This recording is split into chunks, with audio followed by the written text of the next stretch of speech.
Welcome everybody. This little presentation is entitled Strategy Leadership with OKRs in the Face of Complexity. This is a presentation I did a couple of weeks ago for the OKR World Summit. I wanted to share it with all of you on YouTube. If you've not come across me before, my name's Alan Kelly. I'm the author of Succeeding with OKRs in Agile. And in this presentation, I'm going to delve into how OKRs can help us with strategy leadership in this rather complex world. Because I don't think I need to elaborate on complexity. We live in this incredibly complex world, not just our technology, our computer systems, but the systems and processes all around us in the institutions, the businesses. Try being a customer somewhere and you're in somebody's process. And the complexity doesn't stop there. Many of you, I'm sure, will have come across this VUCA, this idea of VUCA, that the world we live in is volatile, uncertain, complex and ambiguous. Volatility, it can change quickly, rapidly. We've seen so much of that in the last few years. And that volatility leads to uncertainty. But even without the volatility, there's an awful lot of uncertainty out there. We're not sure how things are going. We're not completely sure, government actions, etc., etc. Complexity we talked about, and ambiguity. Even when we are sure what's going on, we don't know how to interpret it or what it means. So it's a very complex and difficult world we live in. And the challenge is, how do we plan? How do we plan for the future? How do we think about the future when the world is so difficult? And for those of you who are in a leadership position, that's particularly important because people are looking to you to help them through this. One of the themes of this presentation is that when it comes to planning, we're better off basing our planning around goals. Our plans are going to be incredibly fragile. When we look to the future, we should be looking at what are the goals we want to achieve. Our goals, we can expect them to be more stable over time. Plans can be easily disrupted by events, by all that complexity and volatility and ambiguity we've been talking about. Whereas goals, the things we want to achieve, they should be more stable. And I want to illustrate this with an example from the world of OKRs. Perhaps the number one mistake I see in people using OKRs is that they mistake key results for tasks. I think this might be because the expression key results is not that familiar. If you've not worked with OKRs before, people hear key results, scratch their heads and say, what are they? But we are all familiar with work breakdowns or taking epics and turning them into stories or stories and into tasks. And people think, okay, the objective is the big thing and the key results are the small things that build it. So we end up with OKRs that look like this. Our objective is to have a glorious product launch. And the key results are things we need to do. Book the advertising, book the influencers, schedule a CEO, etc. There's an inbuilt assumption here. There's several assumptions. One assumption is that we know what we need to do to have a glorious launch and we can write it down in advance. Maybe that is created by one person. Maybe there's one person setting this OKR and they think about this and they say this is what needs to be done. So there's a whole bunch of assumptions assuming that we can know. There's another bunch of assumptions that says, look, if we do these four things, we are going to have a glorious product launch. These are the four, no more, no less, that we need to do. When we do it like this, we don't have a lot of flexibility and we don't involve the team. We don't involve the people doing the work. And when we don't involve the people doing the work, we miss an opportunity to enroll them and to use their skills and to get them to be part of building this rather than just people who do. So for a whole bunch of reasons, please don't write OKRs as to-do lists. I'd rather you write them to describe the outcome. This is my rewrite of OKR. Not perfect, can always be better, but we still want the glorious product launch. But what we've done here is we've projected ourselves into the future. We are imagining that we have the glorious product launch and we see it's glorious. And we're saying, what are the things we can measure about this glorious launch? Well, one thing is there's lots of bad banner ads around. People know about us. Another sign is there's lots of inbound links. People are coming in. We know CEOs appearing and we know products are shipping.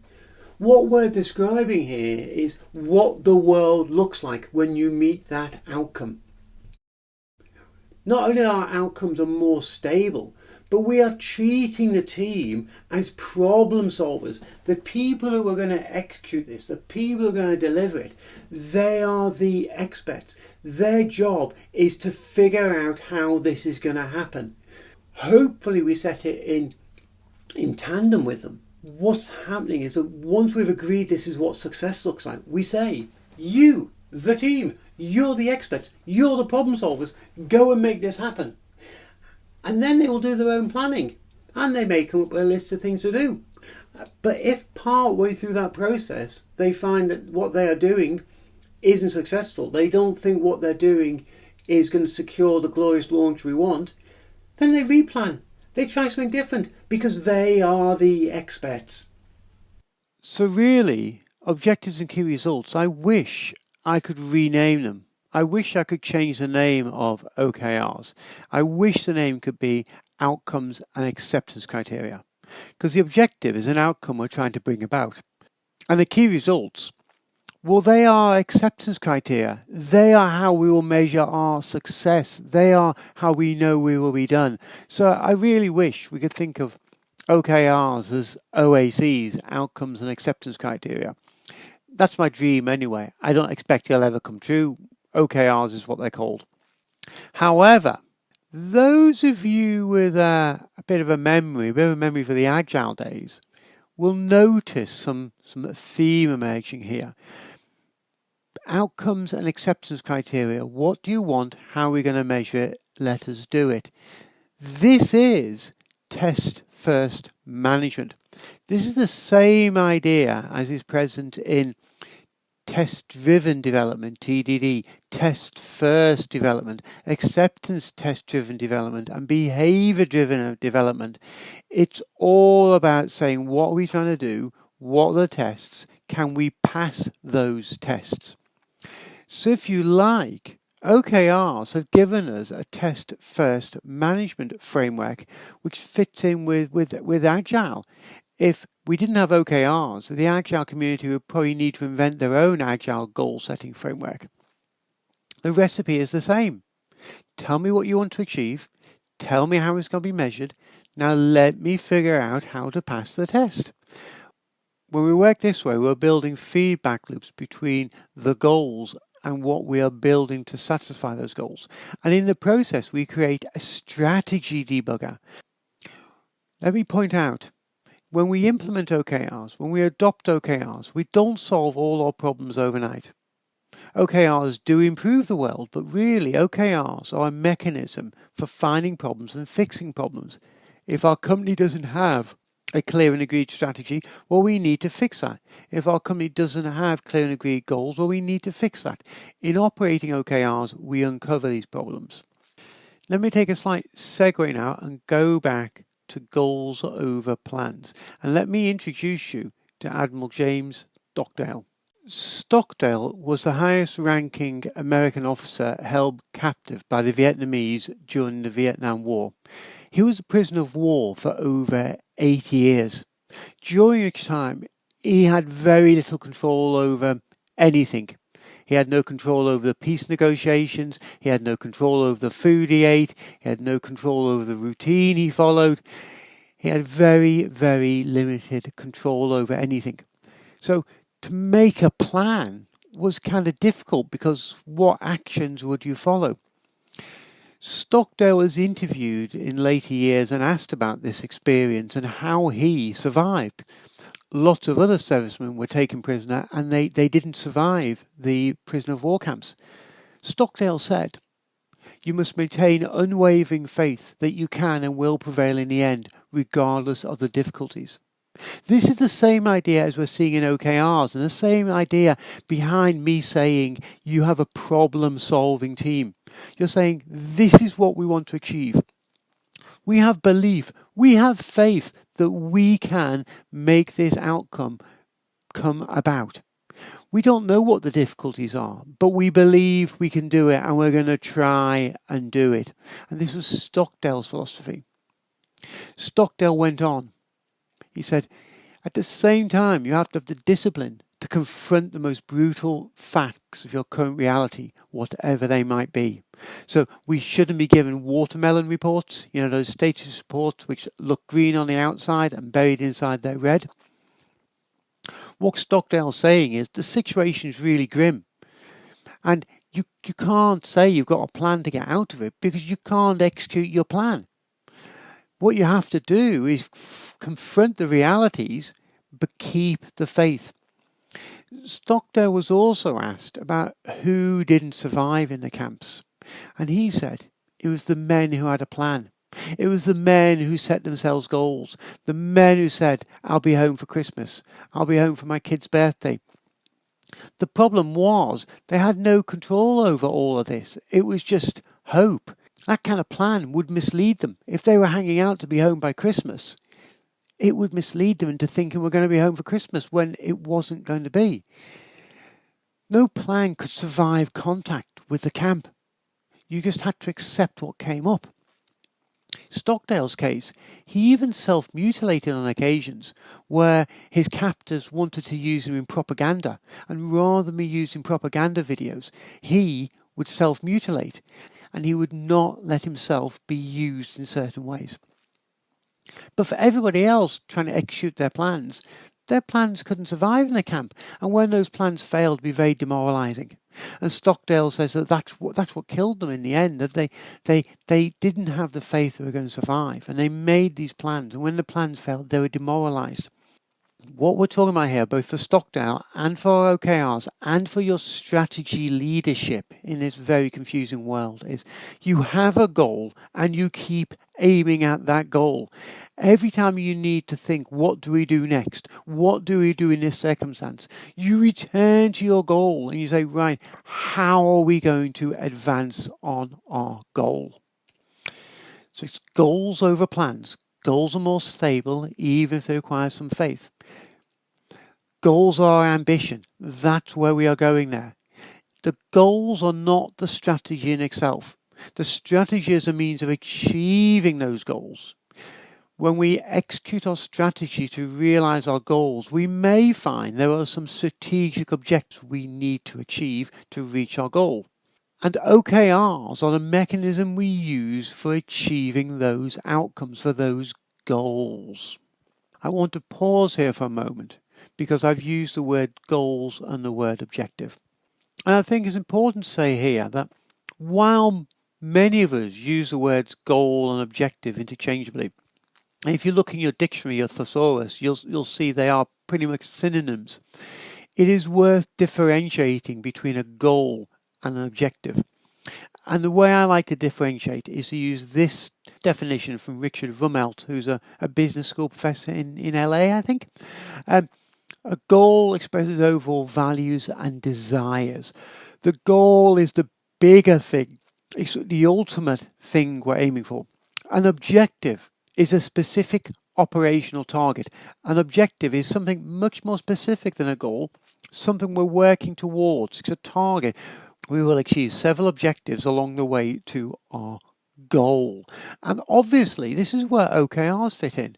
OKRs give us the framework for the objectives. There's some North Star or product goal or wider company goal that we're working towards. When we're looking at our products, we will have our quarterly objectives there. Now, it should be becoming obvious that goals nest. We find goals inside goals, or maybe we find objectives inside goals. And it's a bit like I was imagining like eggs, although perhaps I should say Slavic dolls. I mean, the idea is that we've got our quarterly OKRs. And our quarterly OKRs are building towards our product goal or our North Star. And that may be framed as an OKR itself, or it might be less formal. But the product goal, the North Star, may be part of something even bigger, the company goal. Okay? And that itself may be something even bigger. It's the purpose of the organization. Of course, what we're aiming for is to get all these things aligned. However, alignment doesn't come about because somebody decrees it. That's where we need our strategy debugger, and that's what I want to move on to next. But first of all, we have to define what strategy is. So, sticking with Richard Rummelt again, since we've introduced him already. A strategy is a way through a difficulty, an approach to overcoming an obstacle, a response to a challenge. So, goals are not a strategy. Some of the objectives might be necessary to implement your strategy, but your ultimate goals are not themselves a strategy. The strategy is a means to an end. We decide what our goals are, what we want to be when we grow up, and then we decide how we're going to achieve that, at least in general terms, as an approach. We don't get into specifics. Remember, if we get into specifics, it becomes fragile. Rummelt goes further and he says a strategy is made up of 3 parts. There's the diagnosis, the challenge or the opportunity, why you need to create the strategy, what is about the goals you're aiming for. That gives us the context. And then we have our guiding policies, our approach, our philosophy. That doesn't give us all the answers either, but it gives us a feel for the type of answers we should be getting when we face a problem. And finally, right here, right now, some actions we need to take to advance on this strategy towards our goals. And again, this is where OKRs fit in. So as a strategic leader, this is the kind of thing you're thinking about, and your diagnosis is factoring in the complexity of the world. And then we decide what are the OKRs, the actions we need to take. As a little aside, can I just mention that this formulation of strategies, diagnosis, policies, and coherent actions parallels the way patterns are written. And as some of you all know, I'm still quite active in the patterns community. I've written quite a few patterns, and this is very similar. I'm working on something that hopefully will see a light of day next year, but let's return to the main subject. So, the job of our leaders is to talk about the ultimate goal, the destination we're heading for, the shining city on a hill that is calling out to us, the place we're all trying to get to as an organization. This is the leader's role. They paint that picture, they enthuse people. But then I'm going to suggest they don't plan for this. Instead, they turn to the teams, they turn to the people who work in the company and they say, how can you help? Remember, we want to enroll these people, we want their enthusiasm, their problem solvers. How can they help move this organization towards this destination? And so the leadership deliberately leaves white space there for the teams to reply to. And each team comes back and says, this is what we will do. This is what we will do. This is how we will contribute to the organization moving forward.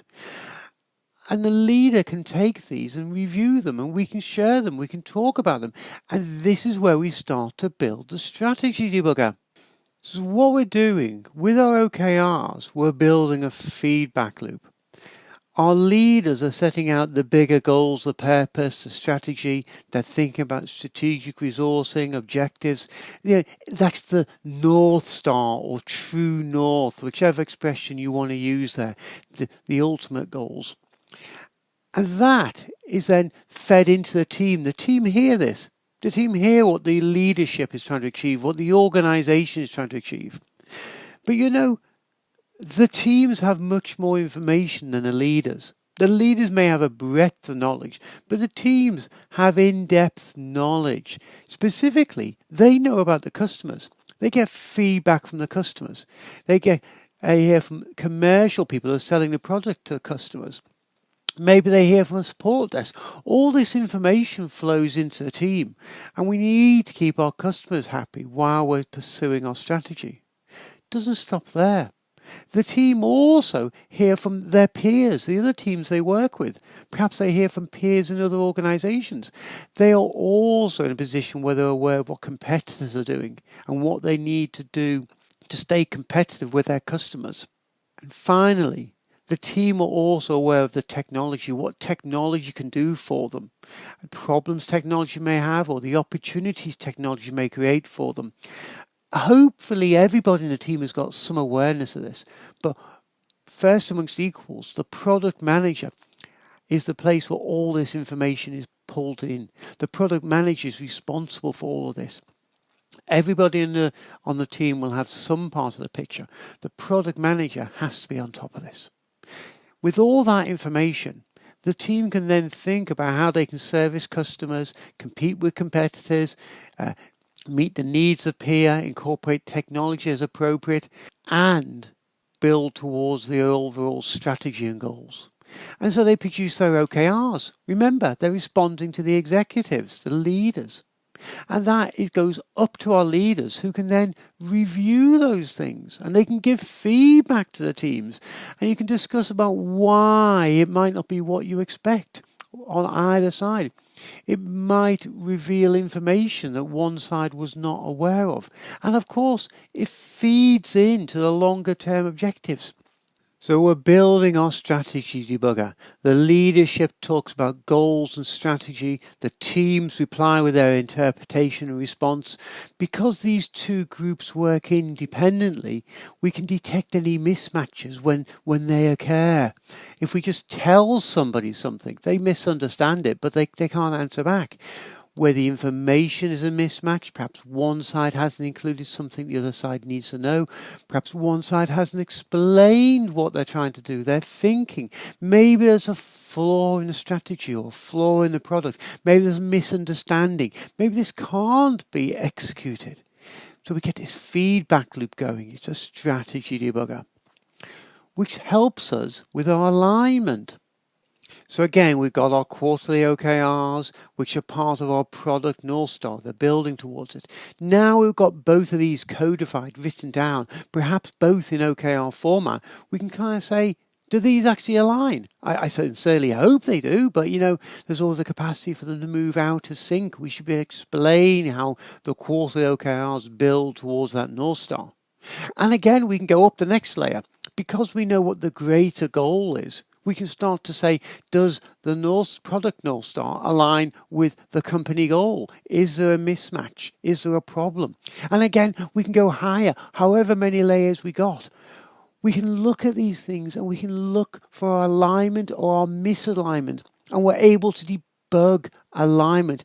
We get alignment through working the process and debugging it. Let me finish by giving you 3 takeaways. Goals over plans. Focus on your goals. The plans will follow later. Test first management. Decide what you want. Decide how you're going to measure success. Finally, OKRs as a strategy debugger. If you have any questions, please get in contact with me on that email address. The slides for this presentation are available there at the URL where you can download them. Please connect to me on LinkedIn. The QR code there is a shortcut to the slides download. So please let me know what you think and send me your questions. I look forward to speaking to you soon.